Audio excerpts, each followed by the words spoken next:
Today you're going to see a ranking of the top 10 most underrated NBA players entering 2021. Even though their talents are extremely valuable, these players have received a complete lack of recognition from the NBA universe. This video shows you how they've been so overlooked and gives them their due respect. Stick around for number 1 because you'll find out who's the most underrated talent in basketball. If this is your first time here though, I'm Adam, this is D-Flow Hoops. If you're a basketball fan looking for rankings, stories, and predictions about the NBA, start now by subscribing and clicking the bell so you don't miss anything. 10. Nikola Vucevic. He's the only player in the league with an active streak of 25-plus double-doubles in 8 consecutive seasons, but Nikola's name is never brought up in a conversation about the top centers in the NBA.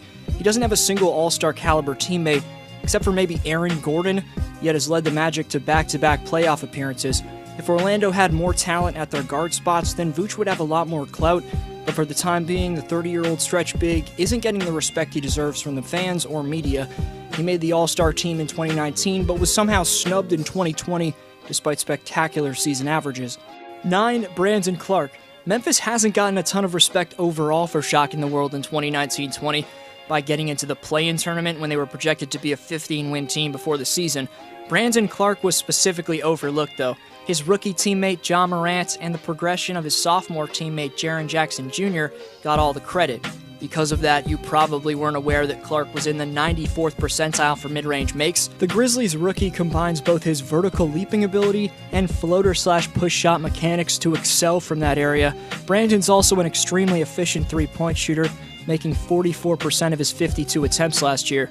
Plus, he's a versatile defender on the other end, so Clarke and Jaren Jackson Jr. could develop into one of the better front courts in the NBA. 8. Christian Wood. The Detroit Pistons acquired the fourth-year big man off waivers last summer, and when you look at some of the highlights before his time in Detroit, there was definitely potential and explosiveness right away when watching Christian, but he never really got the shot to prove he belongs. Christian had a nice stretch of games with New Orleans at the end of last year, but he only played 8 games in total on the year, spending most of his time playing his 4th G League season, where he averaged 29 and 14 for the Wisconsin Herd. But the stats in his first year with the Pistons don't even come close to telling the whole story of Wood's true impact for them. Whether it's running the fast break by himself, going coast to coast, blocking multiple shots in a row, or throwing down some beautiful oops, Detroit was much more dangerous and fun to watch with him out there. Pistons coach Dwayne Casey needs to be giving him more than 21.4 minutes per game next year, because Wood was among all the elite defenders at the 4 spot to rank 11th in defensive real plus minus at his position, but who knows if the Pistons will even be able to re-sign him in free agency. 7. Colin Sexton. The Cavs point guard was overlooked in the debate for the Most Improved Player of the Year award. Colin averaged 21 points in 65 games on really solid efficiency in his sophomore campaign. His speed and springiness off the dribble allow him to pop up for momentum-changing poster dunks, but Sexton really becomes a problem when he's mixing up his jumpers with those attacks. Defenders also have to check him at the three-point line, as for the second straight season to kick off his career, Colin made at least 30% of his attempts from behind the arc. He's also a really scrappy, Patrick Beverley-esque defender who can intelligently disrupt passing lanes, so he's certainly got a chance to develop into a top two-way player. 6. Chris Middleton. Despite being named an All-Star for the second straight season, his efficient deep-range shooting in the modern NBA make him deserved of much more attention than he gets. If Middleton was on a team like the Warriors or Heat, then his combination of a fluent three-point stroke and tight handles would allow him to heavily contribute to a run at a championship. In this year's second round, Chris averaged 25.6 points and nearly 7 assists per game in the Bucks' 5-game series loss to the Heat, and he doesn't have a ton of popularity, but Chris has been one of the better sharpshooters in the league for over half a decade. 5. Spencer Dinwiddie. Opting not to play in the bubble didn't help his chances at getting name recognition, but Dinwiddie's dynamic scoring ability still doesn't get the love it deserves. The 27-year-old had a weird take on his role for the soon-to-be Durant and Irving-led Nets, saying this past October 18th, quote-unquote, "I viewed myself, if we were going to take the Golden State model, as kind of the Draymond Green." And that's really confusing when you think about it at first, because Spencer is a completely different player than Draymond.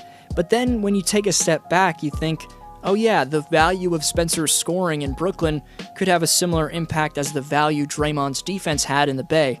Uncle Drew, the Snake, the third option, Caris LeVert, those guys are going to need another man to relieve defensive pressure, and the bench scoring of Dinwiddie should be exactly that next year. 4. Tim Hardaway Jr. He was battling a neck strain in these playoffs, but was forced to become the Mavericks' second scorer, with Luka's right-hand man Porzingis suffering a meniscus tear. With a scrappy Clipper defense game planning to stop him at a level he'd never been accustomed to, Hardaway Jr. still gave Dallas 18 points per game on very solid efficiency.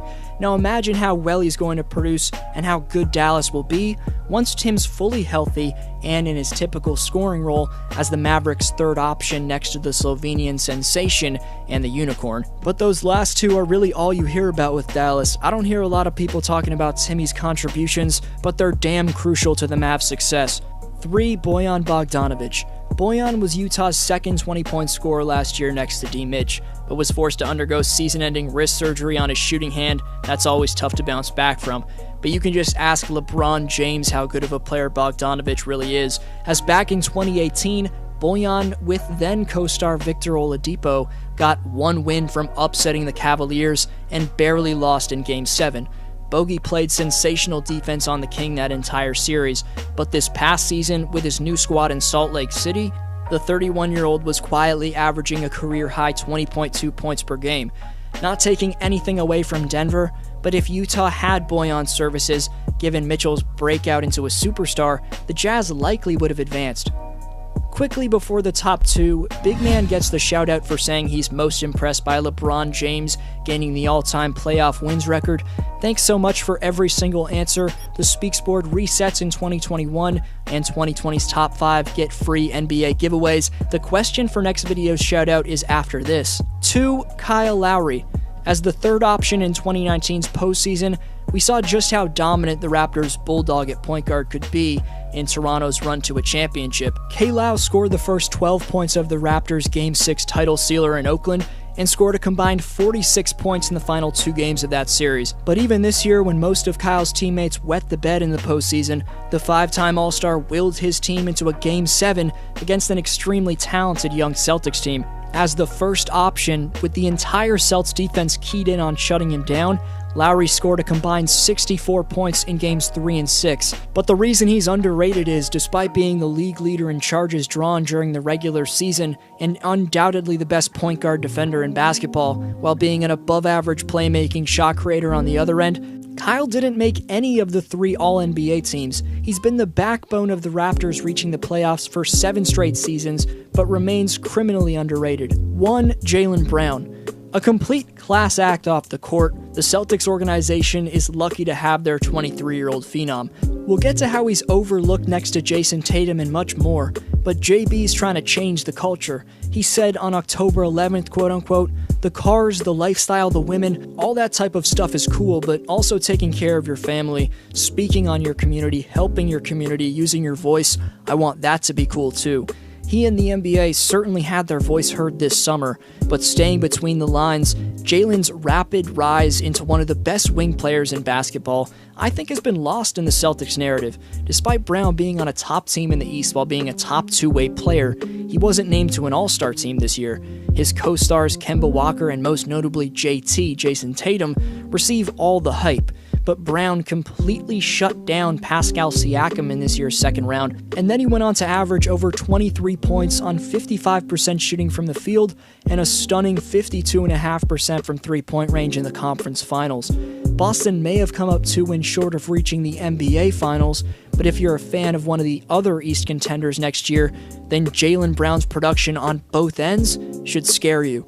Let me know your favorite underrated player in the league down below, and let's be friends. Follow me on Instagram and Twitter at DFlowHoops. Keep watching some of my recent uploads, much more on the way. The draft and free agency are right around the corner, so get hyped, y'all. But this was DFlow, and I'll see you in next video.